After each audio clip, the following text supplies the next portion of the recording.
Yes, hello! Good afternoon everyone! So, welcome to my YouTube channel. So, for today's video, mayroon naman po akong isi-share sa inyo yung katanungan po na gaano kahalaga ang colostrum sa ating mga newborn piglets, no? So, ngayon, mayroon po akong isang mother pig, no, na naglilibor na po siya. So, ay papakita ko po sa inyo kung gaano ko po siya inalalayan kung paano siya maglibor.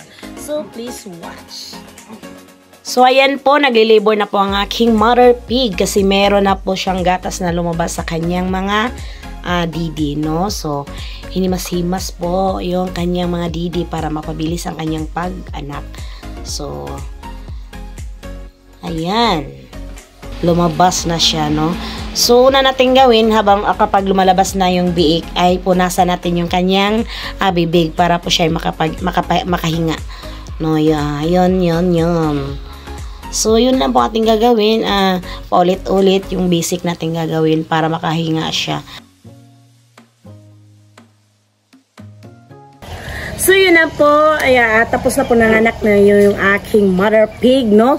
So, balikan ko po yung katanungan. Ano ba ang tinatawag na colostrum management, no? So, napakahalaga po ito sa biik dahil ang gatas na ito ay nagtataglay ng tinatawag nating antibodies, no? So, nagbibigay ng samantalang pananggalang sa karaniwang sakit ng biik, no? So, ito rin ang laksante na lumilinis sa bituka ng biik upang mapibilis ang daloy ng tinunaw na pagkain, no? So, yun lang po aking masishare sa inyo ngayong araw na to. And I hope mayroon po tayong natutunan in my short video. So, medyo bulol na po ako kasi po matagal na po akong nakapag-vlog. So, thank you for watching and God bless us all.